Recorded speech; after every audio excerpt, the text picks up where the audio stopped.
सोचिए, सुबह मंगला आरती का समय हो, मंदिर के कपाट खुले, भक्त दर्शन के लिए दौड़े, लेकिन अंदर सोने के सिंहासन पर भगवान जगन्नाथ हो ही नहीं। इतिहास में एक रात ऐसी थी जब पुरी के नाथ अपने ही मंदिर से चोरी हो गए थे।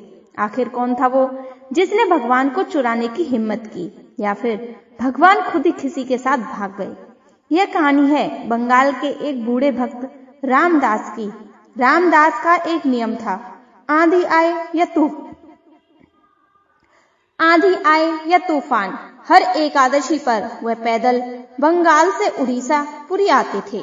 जवानी में तो वह दौड़कर आ जाते थे, लेकिन अब शरीर ढल चुका था, कमर झुक गई थी, पैरों में छाले पड़ गए थे। इस बार जब रामदास पुरी पहुंचे तो वह मंदिर की सीढ़ियां भी नहीं चढ़ पा रहे थे। वह सिंह द्वार पर ही गिर पड़े और रोते हुए बोले, हे कालिया, शायद ये मेरी आखिरी यात्रा है। अब यह शरीर साथ नहीं देता, अब मैं तेरे पास नहीं आ पाऊंगा। प्रभु भक्त की यह तड़प मंदिर के अंदर बैठे जगन्नाथ जी से सही नहीं गई। उसी रात रामदास को सपने में स्वयं जगन्नाथ जी दिखाई दिए, लेकिन वह खुश नहीं थे, उनकी आंखों में आंसू थे। प्रभु बोले, रामदास, तू मुझसे मिलने इतनी दूर मत आया कर। मैं पैरों के छाले देखकर मेरे दिल में छाले पड़ जाते हैं। तुझे कष्ट होता है तो मुझे यहाँ मंदिर में चैन नहीं पड़ता। रामदास ने रोते हुए कहा, प्रभु, आपको नहीं देखूंगा तो मैं जी नहीं पाऊंगा। तब जगन्नाथ जी मुस्कुराते हुए एक अजीब प्रस्ताव रखा। उन्होंने कहा, ठीक है, अगर तू मेरे पास नहीं आ सकता तो मैं तेरे पास आऊंगा। अगली एकादशी पर जब तू पुरी आए तो एक बैलगाड़ी लेकर आना। मैं अपना मंदिर छोड़कर हमेशा के लिए तेरे साथ तेरे घर चलूंगा। रामदास हड़बड़ा गया, नहीं प्रभु, आप त्रिलोक के स्वामी हैं, आप मेरे छोटे से घर में कैसे रहेंगे और मंदिर सूना हो जाएगा। जगन्नाथ जी ने जिद पकड़ ली, मैंने तय कर लिया है, तू बस गाड़ी लेकर आ जा। रामदास को लगा यह सिर्फ एक सपना है, भला भगवान अपना मंदिर छोड़कर कैसे जा सकते हैं। लेकिन अगली एकादशी पर रामदास डरते डरते एक पुरानी बैलगाड़ी लेकर मंदिर के पीछे वाले रास्ते पर खड़े हो गए। आधी रात का समय था, सन्नाटा छाया हुआ था। रामदास सोच रहे थे कि मैं पागल हूं या खड़ा हुआ हूं। तभी मंदिर का पिछला द्वार धीरे से खुला। रामदास की आंखें फटी की फटी रह गई। सामने साक्षात महाप्रभु खड़े थे, लेकिन राजसी ठाटबाट में नहीं। उन्होंने एक साधारण पीतांबरी पहनी थी, सिर पर मोर मुकुट था और हाथ में एक छोटी सी कपड़ों की पोटली थी, जैसे कोई आम इंसान अपना सामान बांधकर सफर कर निकला हो। जगन्नाथ जी भागते हुए रामदास के पास आए और बोले, अरे देख क्या रहा है पगले, जल्दी कर, पंडा पुजारी जाग गए तो जाने नहीं देंगे, मुझे यहाँ से ले चल। रामदास कांपने लगे। वो बैलगाड़ी में बैठे और भगवान दुनिया के पालनहार खुद बैलगाड़ी के आगे बैठ गए, बैलों को हाँकने के लिए। गाड़ी चल पड़ी, लेकिन उधर सुबह जब मंदिर के पट खुले तो पुजारियों के होश उड़ गए। रत्नवेदी खाली थी, जगन्नाथ जी गायब थे। पूरे शहर में हड़कंप मच गया। भगवान चोरी हो गए। शक की सुई सीधा उस बूढ़े रामदास पर गई, जो कल रात मंदिर के आसपास मंडरा रहा था। गुस्साई पंडित, पुजारी और सैनिकों की फौज हाथ में लाठियां और मसाले लेकर रामदास की बैलगाड़ी के पीछे दौड़ पड़ी। क्या रामदास भगवान को छिपा पाएंगे, या पकड़े जाने पर कुछ ऐसा होगा जिसे देखकर पुजारियों की रूह कांप जाएगी। रात के अंधेरे में बैलगाड़ी दौड़ पड़ी थी। त्रिलोक के स्वामी जगन्नाथ जी आज सारथी बने थे और उनका भक्त पीछे बैठा कांप रहा था। जगन्नाथ जी मुस्कुरा रहे थे, जैसे उन्हें इस खेल में मजा आ रहा हो, लेकिन रामदास का दिल बैठा जा रहा था। तभी पीछे से शोर सुनाई दिया, पकड़ो वो राचोर, जाने मत देना। पुजारी और सैनिकों की फौज करीब आ चुकी थी। जगन्नाथ जी ने गाड़ी रोकी और बोले, रामदास, यह लोग मुझे वापस ले जाएंगे, मैं वापस नहीं जाना चाहता, मुझे कहीं छिपा दे। पास ही एक घना जंगल और एक तालाब था। तालाब के किनारे झाड़ियों के पीछे एक छोटी सी गुफा थी।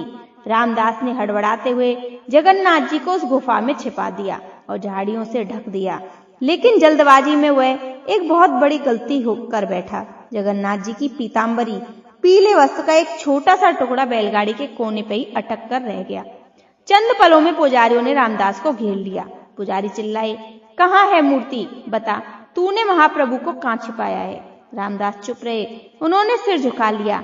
तभी प्रधान पुजारी की नजर बैलगाड़ी पर लटकते हुए पीले कपड़े पर पड़ी।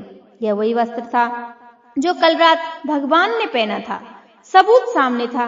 पुजारियों का गुस्सा 7वें आसमान पर पहुंच गया। उन्हें लगा उस बूढ़े ने लालच में आकर भगवान को चुराया है।